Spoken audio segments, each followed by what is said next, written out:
All right, I'm back. The scene outside the parlor is great. It's a great organized mess. Aside from our business household, damn it, where did business come from? Aside from our own household help, we hired the service of the temp agency, which provides the staff for right enterprise at the hospitality sector.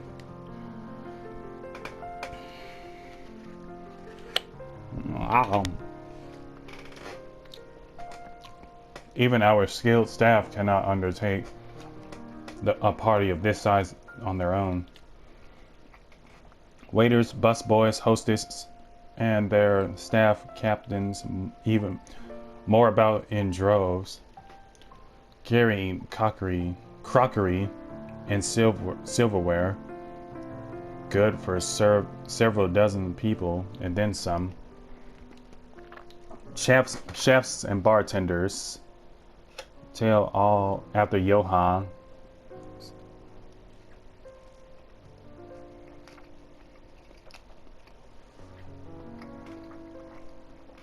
Sorry if you hear chewing, I'm actually eating dinner. Well, actually leftover Thanksgiving dinner that my neighbor fixed me. Looking like scared little children as he escorts them through the kitchen and into the wine cellar. To peruse the stocks to select what can be served at the party and what can be used for cooking. Schnell! We have a lot to do, and I believe we did not hire snails. Oh wow.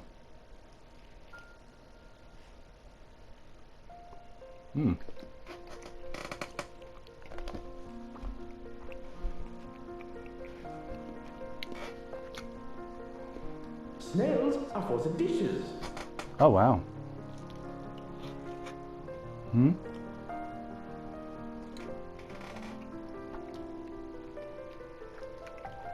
A string quartet readies up to play for the evening, tooting their instruments as they fill the air with ideal chatter.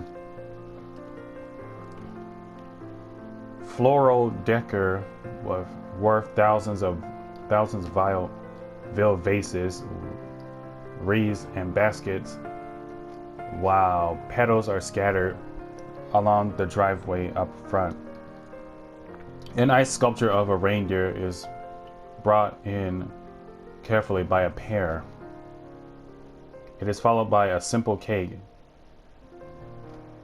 just a 5-tier white chiffon one with white chocolate and mosaic, fresh berries, and a light dusting off edible good leaf. But despite the fact that I told Marianne how I will attend to all of this, I find myself unable to focus or care for any of it. I still have our discussion running in my mind. Looking at all of this, I only see look everywhere. There are all grand things that Luke wanted to have for the party. I had wanted a small, elegant, and simple gathering with only a selected few invited, namely the people who I actually trust to enter my house. I do not want any bloody politicians or paparazzi in here, no matter how used I am to countering At least be here for your party. Damn it, Luke. The entire thing screamed Luke right.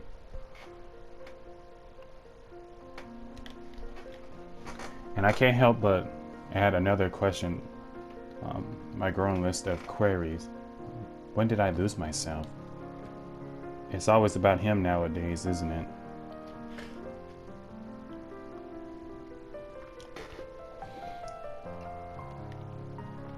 What about Hannah Wright? What about Hannah Evans?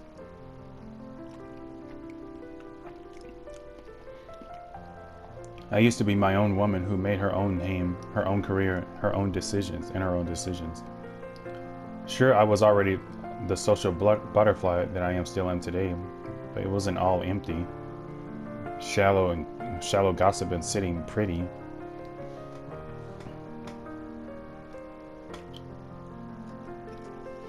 I was also lauded for my knowledge and talent. Finance manager wasn't just handed to me just because my father owned the company.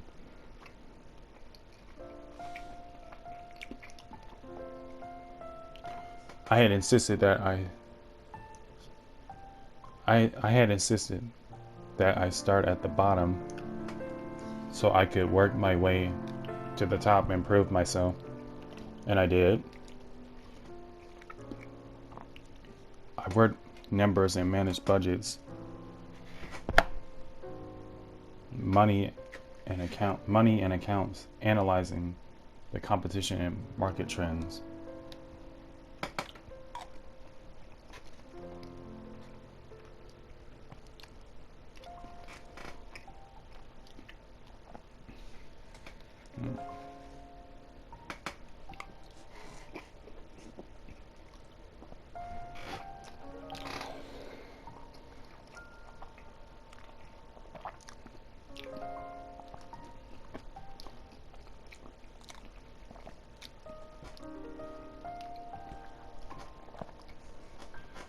There was the calculation of financial risk and cost reduction opportunities, auditor liaisons, and public relations supervision of staff. And well, I generally had a huge slew of responsibilities. Admittedly, I was already quite the attention seeker even back then, having dedicated most of my youth craving for my parents' approval. Failing that, I turned to others and looked for praise from anyone who give it, however fleeting it all was. And Luke, oh Luke, the way he looked at me, the way he watched me and took a genuine interest. He had me disgustingly obsessed since day one, hasn't he? He saw me for me, Hannah Evans, with both my faults and my achievements. The man didn't treat me like some damsel in distress or some prize to be won. I remember the nights before we were married where we talked about everything and anything, from big things like business, society, and philosophy to little things such as what we have for breakfast or whether we like cats or dogs more. We both prefer dogs. Nowadays, I'm just Luke Wright's wife. It's mostly my fault, isn't it? They tell me that husbands prefer wives who are docile and subordinate. A woman who will always be there for him, yet would never outshine him in all aspects except beauty. A wife needs to be at home and attend to his needs, to have children, and to take care of them in his absence. They say I have no business working anymore. After I was married, I can blame society, but I listened. Before I can fall further into this introspective pit of self-loathing, someone calls for my attention. The guests have arrived, madam. And Luke? Running a bit late, I'm afraid. Of course he is. Late for his own party. That man, I swear. He's probably looking to make a dramatic entrance, knowing him. Open the doors, then. We mustn't hurry. Cars line up the driveway, peppering the front of the mansion with vehicles of every kind. Hang on for a second.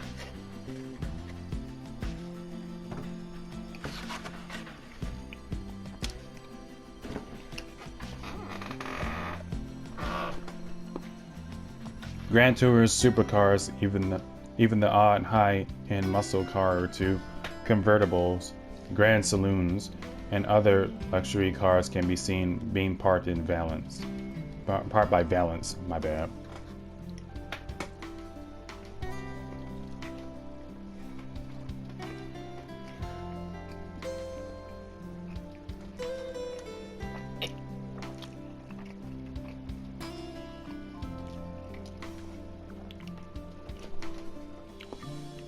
A handful of cabs drive off, possibly for those who thought it's too troublesome to bring their own cars.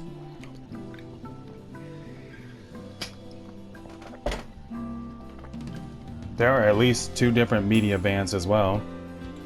They are all for what may be considered the biggest event of the year for Luxborn. So far, who knows what we'll plan for the winter holidays. Welcome, welcome everyone.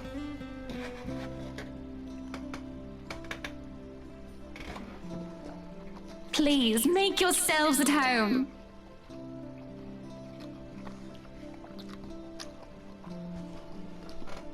Some of the guest idols enjoying the warm, if not strange sunshine we are experiencing before gloomy skies inevitably return.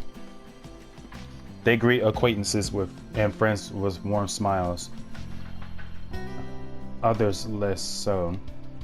From where I stand, I can see the hierarchy of power, the ties that bend these individuals here, whether through convenience or necessity.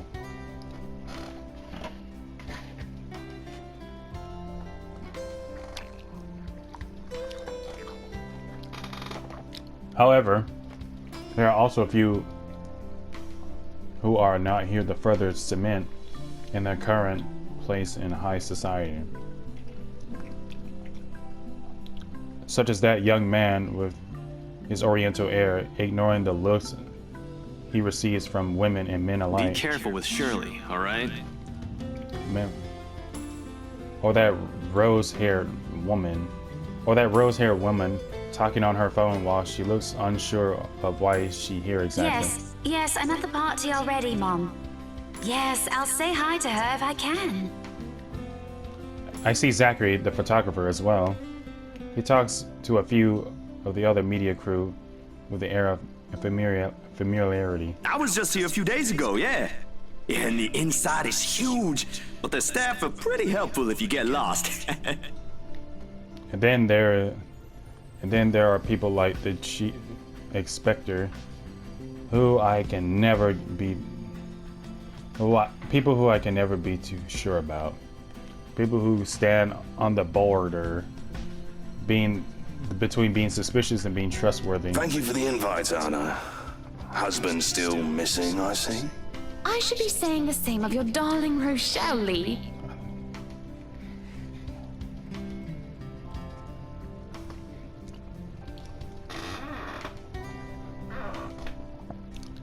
The doctors again?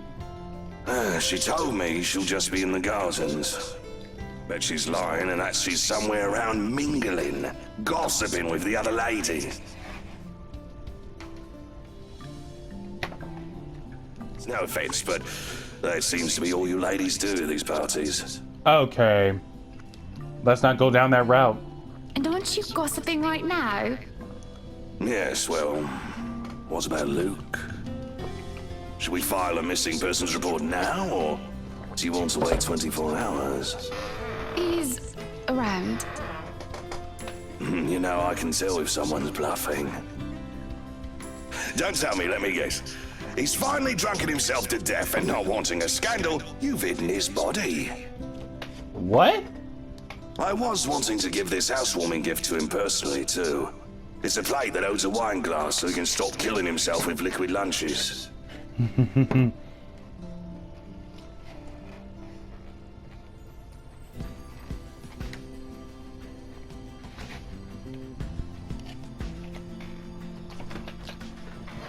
Looks like it's too late for that. Nothing like that. Besides, this is a hardly polite conversation. Oh, relax. I'm just trying to be cheeky to lighten the mood. It's not like I want Luke dead. A little too cheeky. The man doesn't serve dodgy plonk like the others when I visit, and he pays his respects well enough. I could use a glass of wine or 3, actually. Rochelle's been in a horrid mood. Threw her stilettos at me the other day and almost took an eye out. Not sure if this is how it usually goes, but I blame the pregnancy. I wouldn't know, would I? Still no plans for a baby? Well, I guess that's for the best. If it's this bad now, I can't even imagine how bad it'll be when that little baby bump becomes huge.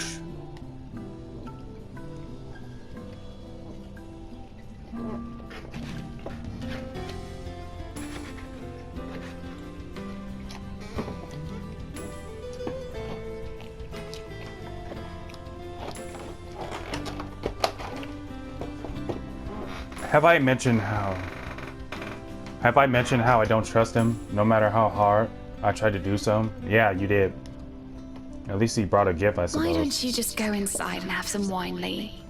Think I will, thanks. I'll be right back. Alright, I'm back. The greetings such as these carry on as the guests continue to trickle in.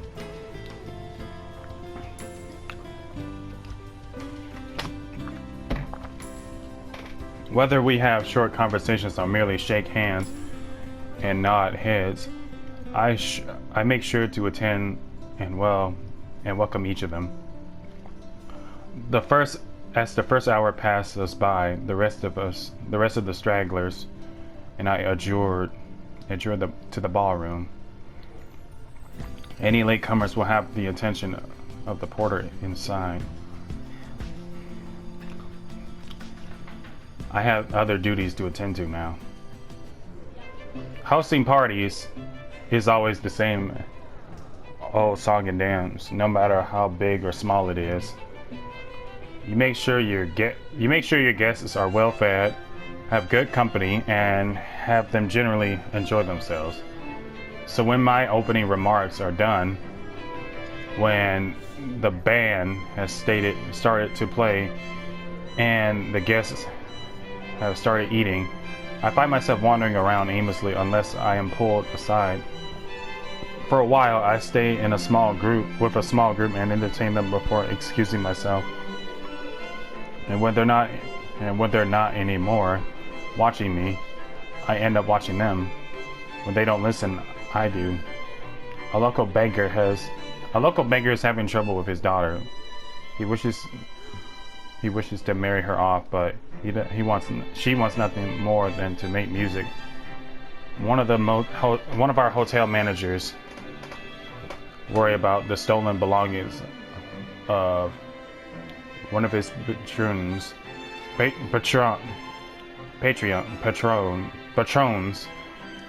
failing security which should be brought up to higher authority soon.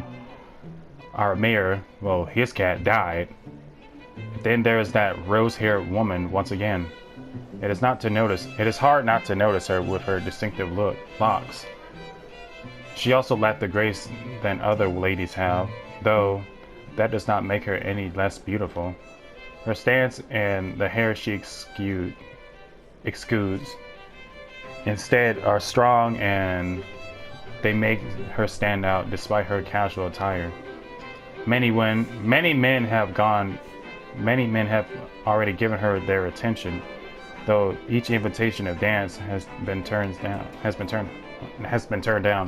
I approach intrigued, although it is no great mystery what occupies her own attention. With a glance, she keeps sitting towards the boy with the oriental hair. She remains unaware, though, as I even stand beside her, pretending that I am there for a drink. You would catch his eye a lot better if you wore nicer clothes, don't you think? Didn't realize the housewarming was going to be this fancy. I would have gone with a nice dress if I knew. Oh, you're fine, dearie. It's only really the parvenus, those who climb, that come to these parties all dolled up. Quite the black-haired beauty, isn't he? The boy comes over, but I do nothing to speak any something.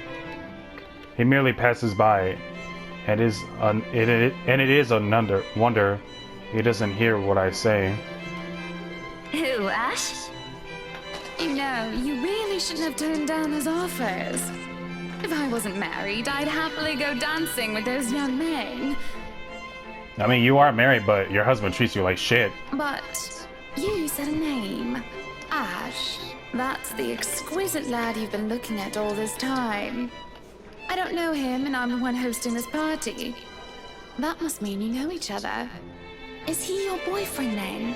Because that would explain those rejections. No. All of my life, I'd never seen such a grown face grow red so fast. The shade of her hair did not help as well. This is the most pink I've ever seen on a person, really. What? No, that's ridiculous. He isn't my boyfriend. Such a violent reaction. A simple no would have sufficed. Many here would be happy to hear it. And I haven't been looking at him. That's right. You've been staring. Quite heatedly, in fact. Although I'm not sure if you look like you want to kiss him or kill him. It's more the latter currently. Just don't go murdering him on my property. I don't want to walk into a room and suddenly find a body there. I waver as I feel the burning of someone's stare. It is chilling, though I am used to enduring the gaze of others, this one makes the hairs on the back of my neck stand up. Oh, what the fuck! My attention is pulled from the girl, and I see a woman staring. Dark hair and dirty. She looks more like a beggar than a guest. And I have half the mind to call the security at her when her mouth breaks out into a grin. Oh God. Of course she would have that Jim Carrey smile. All I could hear is her laughing, taunting. Her stare makes my blood run cold. She looks at me like I am nothing but a pig to slaughter for her amusement. It makes my hand shake, and I nearly drop my drink.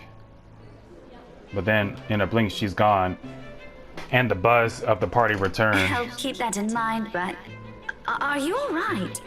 Yes, sorry. I just thought I saw something strange. It must be the trick of the light. Anyway, on a right, as you must already know. Rebecca Gales. Gales.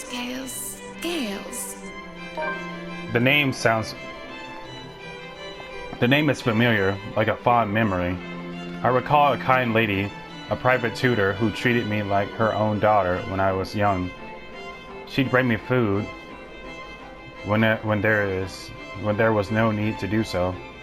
Usually stovies, which I honestly hadn't been too keen about, though I ate them nonetheless because she brought them for me. Oh, the professor! And your little Becky! My parents couldn't make it since they're in Scotland right now. And Mom says hi, by the way. But yeah, that's me. Little Becky. We met once before. Yeah. Yes, oh, I remember you! You were the cutest little thing with glasses! And when we met, you were having boy troubles with this lad called something with an A. Ash. What was it again? You mean Ashton? Aaron, Alan, Adele, Albert, Alexander, Andrew? The more I list off names, the more red and the more quiet Becky gets. She starts to look a bit miserable as her body language shows discomfort and stiffness. Perhaps I have triggered a horrid childhood memory. Surely I hadn't been mean when she visited with her mother. I don't quite remember all of it. Ashton! Ash! That man is that boy! The same one. Oh, goodness me, after all these years! I can see why, though. He's quite dashing.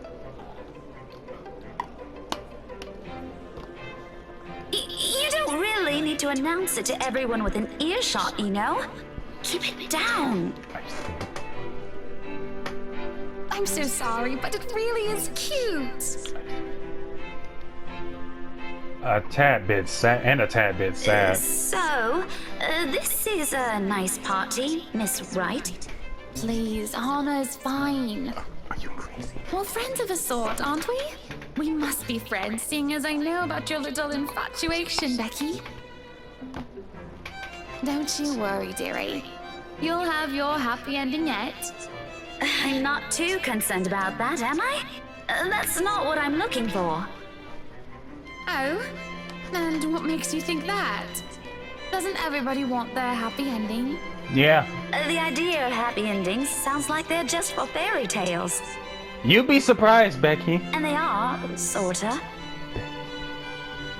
I don't think you can just sit around, trapped in some tower and hope for the best.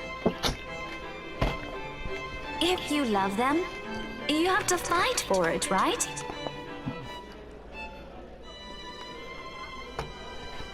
You're not just going to sit there and hope that everything will just fix itself on its own.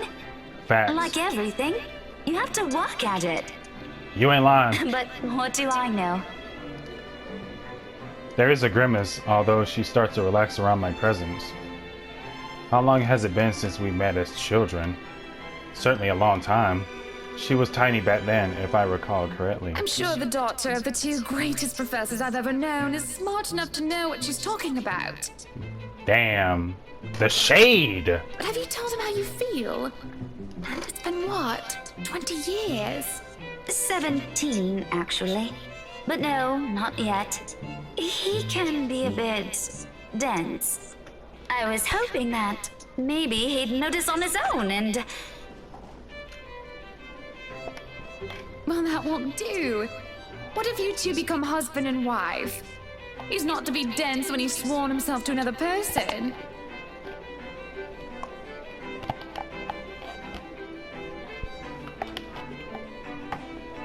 Why, you might just as well consider leaving before the day's even begun. Damn. If that happens, I'll have to give him a good ear bashing, won't I? Whoever anyone ends up with, it's not going to be a perfect relationship anyway. There's going to be things you'll love and things you'll hate about the other person. We're just humans. Yep. It's funny. Here I am, trying to give you advice when you did the very same thing back then. Yep. I remember you giving me a makeover when we were still kids. And you were the first I told anyone about my... crush.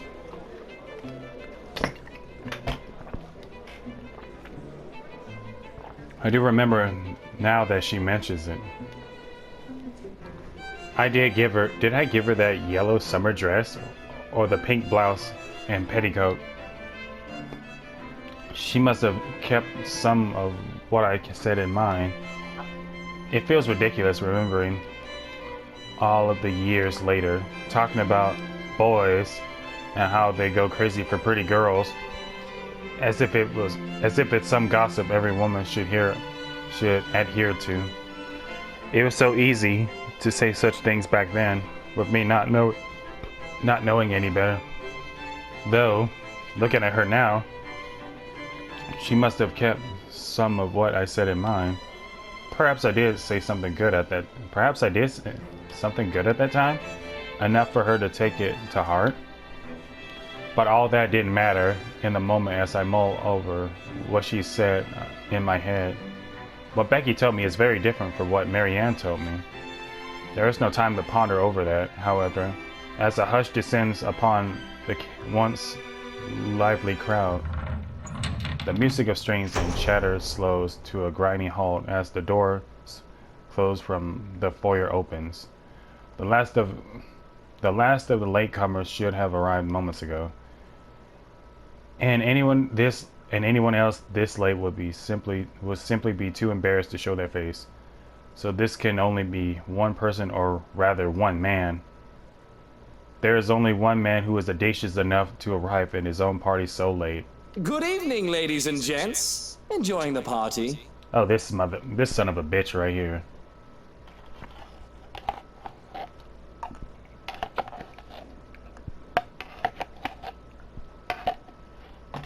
Sorry about that. I'll be right back. Okay, I'm back. That was some good-ass Thanksgiving dinner. I hope I'm not too late in welcoming you all to the right mansion. You were. Unlike I who was raised in the spotlight and simply grew to his presence. He sought it out every chance he could when there was no spotlight at that shone. Now, I'll never put it against him when he smiles like that. He did so brilliantly under this scrutiny when he channels his showmanship. You can tell by the way people's eyes light up as he speaks.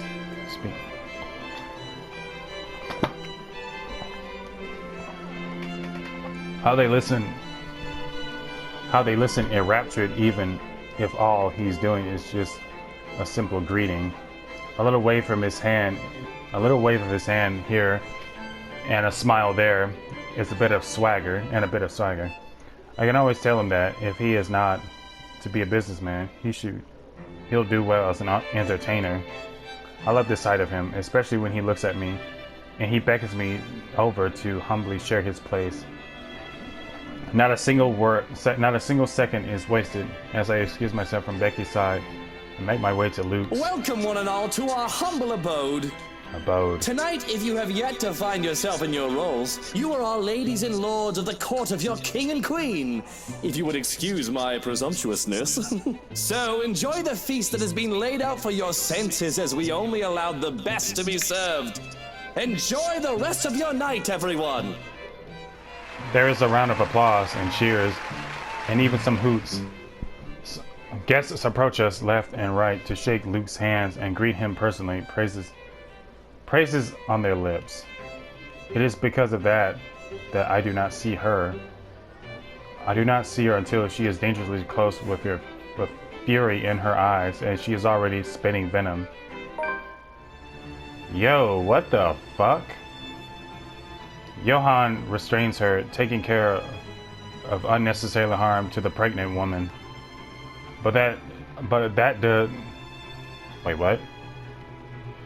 does little to deter her rage, and the man has no choice but to let go of her, lest an unborn child is hurt.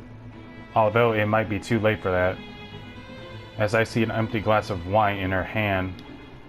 How much she is embedded in. Are you feeling ill, Rochelle? Perhaps you need to sit down and... No! Shut it, you munter! I ain't talking to you! I'm talking to this scumbag over here!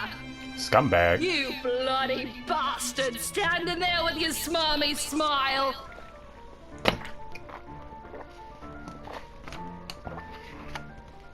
She interrupts me, jabbing her finger in my direction before she rounds on Luke. Even as whispers and murmurs break out among the guests, I can focus on the heat of the moment. All I can focus on is the heat of the moment.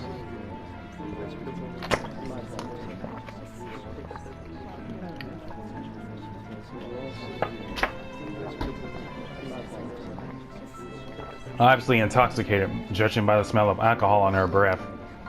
I am not ticked off about this. Little display of hers, at least not yet. But I am absolutely pissed by the fact that she endangered her own baby by drinking. There is a considerably amount of restraint and grace I must exercise while I wait for her tantrum to subside. I keep a patient tight on my smile. I keep a patient if tight smile on my face. Luke's expression, on the other hand, is indecrepable. Watch your tongue! You're on thin ice, Rochelle. Where's your husband? Who even invited you? I did. And I told you with great emphasis not to. Now we have a drunk, hormonal, pregnant woman causing a stir. Why would you drink if you're pregnant? What is even going on? I'm just about to ask the exact same thing. I don't know. But Rochelle, do calm down before you hurt yourself. And the baby. I can't understand a word you're saying. Where is that husband of yours? Lay! Collect your wife right now! Don't you fucking talk like I'm not here and you're not responsible, you ass! You told me that I should wait for you in the gardens! What? Excuse me? What is this nonsense you're going on about? Yeah, dude, spilled the tea. Crazy talk! That's all it is! Just completely and utterly mad! Has anyone seen the Chief Inspector? I am pregnant with your little bastard. You promised me you'll take responsibility. What? What? What? What?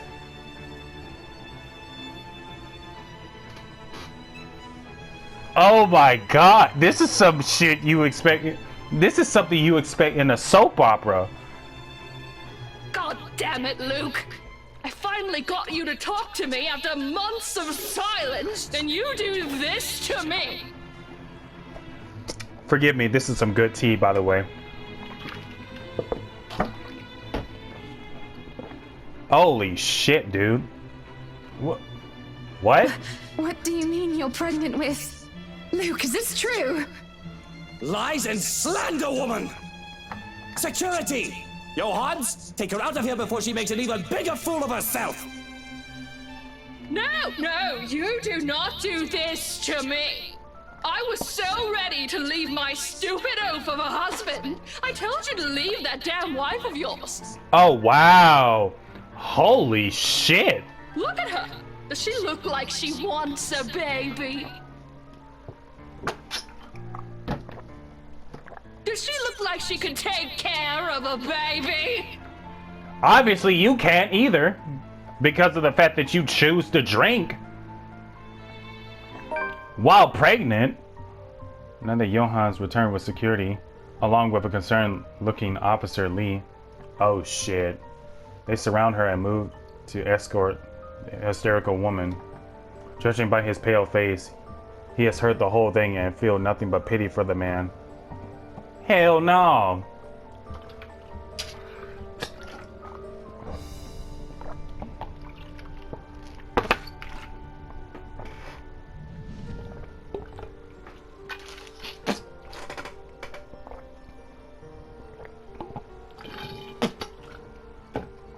Sorry about that. Holy shit, man. I'm so sorry for her behavior. She's been under a lot of stress and the alcohol. Why would you let her drink?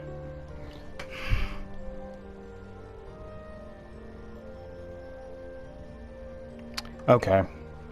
Talking nonsense, that's all it is. I don't think that's nonsense. You're not allowed to drink because of the baby, Shelley. What are you thinking? Nothing to see here, people. Move along.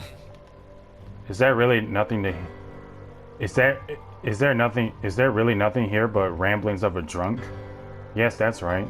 There's no way that Rochelle says is the truth. What she says doesn't match up. I know Luke. If such a scandalous meeting are to be arranged, he won't do it. It's such an exposed place, especially not near his precious flowers. And he definitely won't promise responsibility over a child unless it can be helped. Besides, Luke would never go so far as to sleep with another woman, right? You never know. You never know. Okay, fine. Who am I kidding? If I am to be completely honest with myself, he might cheat. With a bit of temptation and a bit of alcohol, he just might. And doesn't that make my blood boil? To think of the slightest possibility of infidelity? Lee isn't too far off when he told me how Luke still acted like some young hotshot bachelor. Perhaps a break is needed. You know what? Yeah, I think it's best if we take a break from this dude. Maybe Marianne had a point. If I am frustrated, if I am unhappy, maybe a break is needed. Some time apart might be just what the doctor ordered. Time apart to clear our heads, to think for ourselves, or for myself to be exact. Looking at this mess before me just brings nothing but distress. I feel a bit nauseous, actually, now that I think about it. Luke's too busy making a scene to notice, and a concerned Becky pulls me to the side. She looks as distracted as I am by this sudden turn of events. Probably not a big fan of drama. Definitely not used to it at any rate. Not surprising, her parents were lovely yet simple people. Hey, I figured you could use the save. You looked like you weren't doing too hot back there. Do we need to call a doctor or something? Honestly, yeah, I think a break would be the best. Oh no, I'll just be needing some fresh air, that's all. Some help getting out of here would be much appreciated. Yeah. You know what, after that shit, I honestly think that is for the best. Because she doesn't deserve to be treated like that. Sure, that won't be a problem. I wanted to get away from this drama too anyway. Just... Hey, Zachary! Hey, Zach! At the mention of his name, I can't help but seek him out in the crowd as he makes his way over. They know each other? Becca! This is a real oh, hey, Miss Wright. If I am to assign a random number to dictate the odds of having two of my acquaintances know each other, I'll say the odds are one of 1,000. And if this is any other situation, I would have been suspicious. This isn't completely impossible to have two random strangers who have met on separate occasions to know each other in what will be complete random happenstance. It's just that it's been faked before, try to dupe me because of who I am married to. But right now, coincidence or not, I am just grateful for the help. As long as it doesn't turn out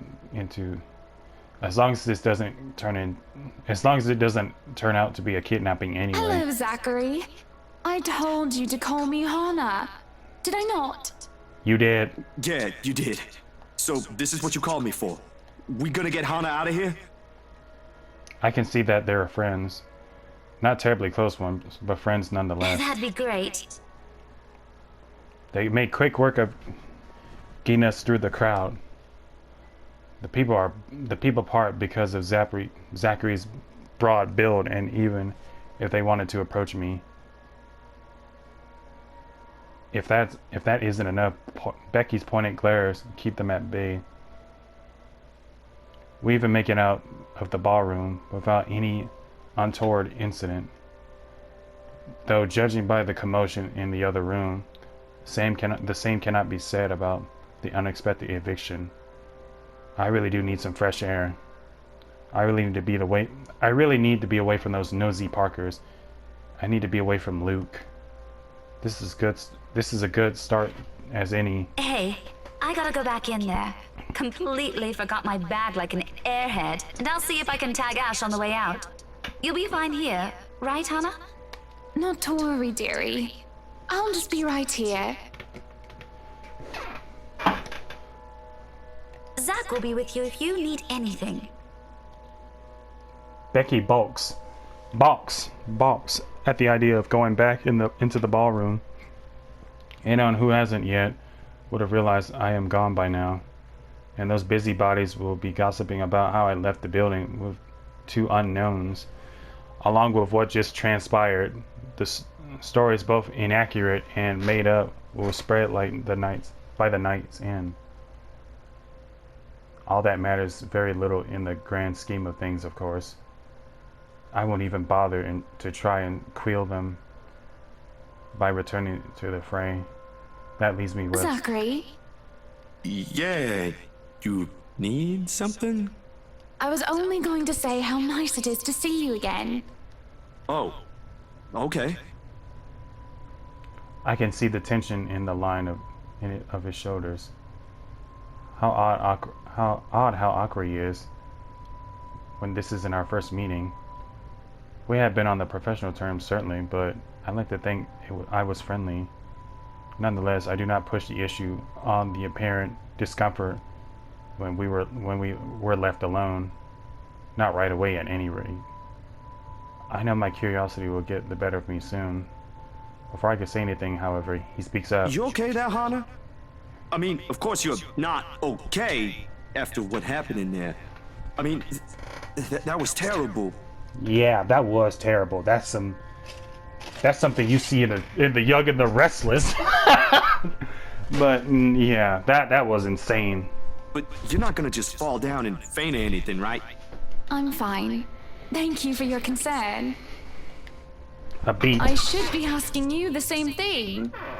I remember you being a lot more eloquent.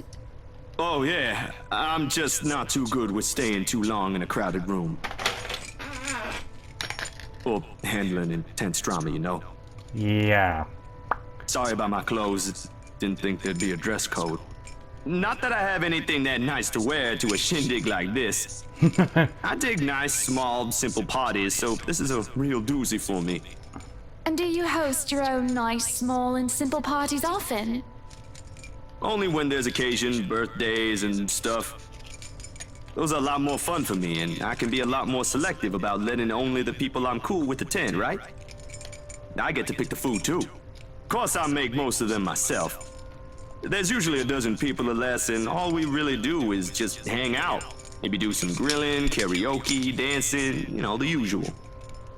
That sounds nice. Yeah. Mm-hmm. You sure you're all right? You aren't exactly being eloquent yourself, as you put it. Yeah. You must have something you want to get off your chest. Yeah. I don't know, Zachary. What am I supposed to say? Just tell him. You can scream Meld if you want. I won't snitch. Yeah. You want to know what I think? How I feel? Yeah. I think my friend may have slept with my husband. At least, I'm pretty sure she isn't pregnant with his baby, which isn't much now, is it? Yeah. My husband is a selfish, pretentious, bloody sack of shite, and... you know what? I don't give a flying fuck anymore! My God! She's over it. Well, that ain't good. Not giving a crap won't make the problem go away. I mean... I don't think she wants to hear that, especially when she's already in a bad mood. I'm going to ask him for a break, Zachary. I think that is for the best. I'm not going to pretend that there isn't a problem, but I just need to step back. Fair enough. As long as you don't just up and disappear on him, I suppose.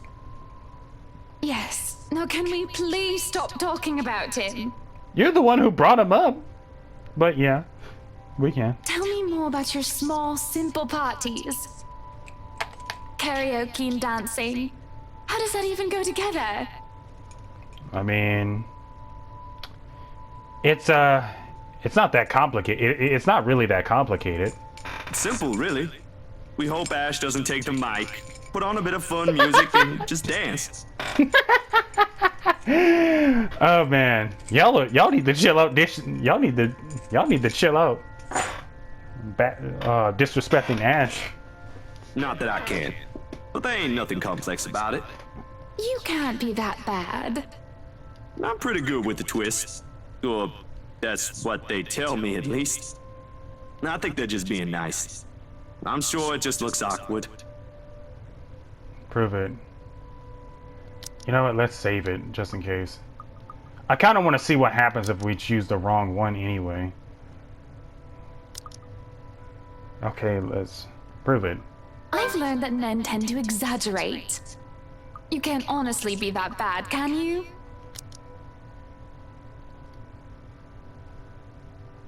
What? Do you need a demonstration? That would be preferable, yes. It's not like there's music here, Hana. Come on.